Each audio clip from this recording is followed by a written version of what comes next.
দেশের বন্ধ বিদেশিদের দেব না, বিদেশিদের দেব না, আমার দেশের বন্ধ আমার দেশের সম্পদ বিদেশিদের দেব না, চলবে না, চলবে না, দেশ বিরোধী চুক্তি বাতিল করো, করতে হবে। বাতিল করো। সকলের অবগতির জন্য আমরা জানাচ্ছি যে আজকে আমরা যে কর্মসূচি হাতে নিয়েছি, যে বিক্ষোভ কর্মসূচির এখানে ব্যানার দেখতে পাচ্ছেন, সেটা বাংলাদেশের কমিউনিস্ট পার্টি কেন্দ্রীয় ঘোষিত কর্মসূচি। আমরা এই কর্মসূচি নিয়ে সারা বাংলাদেশে কথা বলছি। সারা বাংলাদেশের মানুষ আমাদের পাশে আছে এবং সাধারণ মানুষ আমাদের ব্যানারে একত্রতা পোষণ করেছেন, সংহতি প্রকাশ করেছেন।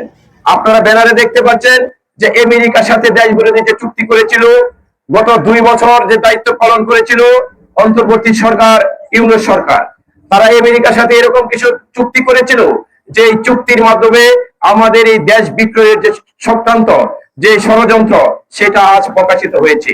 আপনারা জানেন চট্টগ্রাম একটি বন্দর, আমাদের লাভজনক বন্দর, সেই বন্দরটাও আমেরিকার কাছে ইজারা দিয়েছে। কি কারণে দেওয়া হয়েছে সেটাও আমরা জানি না। আপনারা অবগত আছেন যে গত জাতীয় নির্বাচন যে অনুষ্ঠিত হয়েছে, সেই নির্বাচনের মাত্র 2 দিন 3 দিন আগে গোপন চুক্তির মাধ্যমে সেটা আমেরিকার কাছে সেই বন্দর ইজারা দিয়েছে। আপনারা দেখতে পাচ্ছেন যে আমরা মনে করেছিলাম যে বর্তমান যে সরকার ক্ষমতায় এসেছে, সেই সরকার ক্ষমতা আসার পর সাধারণ জনগণের যে ভোগান্তি সেটা দূর হবে, কিন্তু আমরা দেখছি যে বর্তমান সরকার আসার পরে আমাদের যে কলকারখানা ছিল, যে বিভিন্ন রাষ্ট্র বিভিন্ন 44টি কারখানা ছিল, সেই কারখানাগুলো ব্যক্তি মালিকানায় দেওয়ার প্রক্রিয়া চলছে।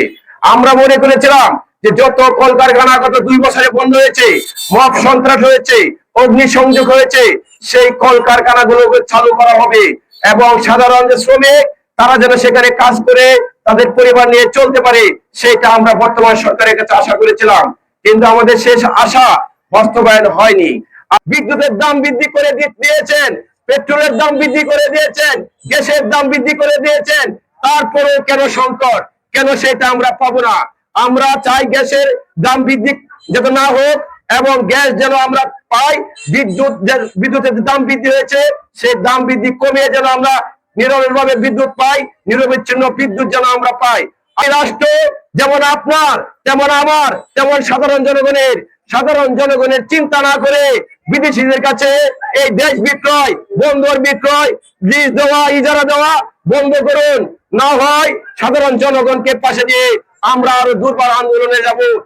আমরা গত জাতীয় সংসদ নির্বাচনের 3 দিন পূর্বে ডক্টর ইউনূস সরকার আমেরিকার সাথে যে বাণিজ্য চুক্তি করেছেন, সেটার বিরুদ্ধে তখন থেকে আমরা রাজপথে সোচ্চার ছিলাম।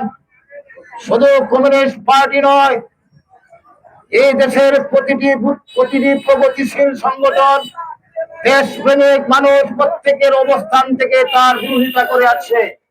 কেন বিরোধিতা করে আসছে সেটাও আপনাদেরকে বুঝতে হবে। এই আমেরিকার সাথে যে বাণিজ্য চুক্তি হয়েছে, এই চুক্তির ফলে আজকে আমাদের এই দেশের যে কোনো সংকট, যে কোনো সময়ে বিদেশ থেকে কোনো কিছু আমদানি করতে হলে সেই আমেরিকা থেকে আনতে হবে। সেই দেশের যে কোনো দেশ থেকে যদি আমরা কোনো কিছু আনি, আমেরিকা থেকে না আনলেও আমেরিকার কাছ থেকে অনুমতি নিতে হবে আমাদের। এটা এক ধরনের একটা দাসত্বের চুক্তি। এটাকে আমরা কমিউনিস্টরা বলেছি গোলামি চুক্তি। বাংলাদেশের মানুষ, আমরা এই দেশের প্রতিটি মানুষ এখন সচেতন। এই রাষ্ট্র যেভাবে এই 24-এর গণ অভ্যুত্থানের আকাঙ্ক্ষা অনুযায়ী আজকে আমাদের রাষ্ট্র পরিচালিত হচ্ছে না। আজকে সারা দেশের মানুষের আজকে বিদ্যুতের সংকট, গ্যাসের জন্য আজকে সারা বাংলাদেশ হাহাকার এবং নিত্য পণ্যের মূল্য আকাশচুম্বীভাবে বেড়েছে। এইগুলো নিয়ে আজকে মানুষ বাধ্য হবে।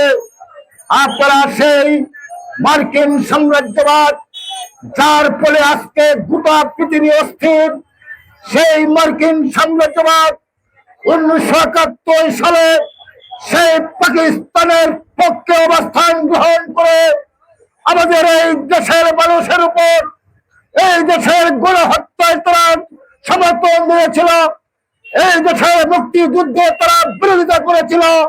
সেই আমেরিকা কোনোদিন আমাদের বন্ধু হতে পারে না।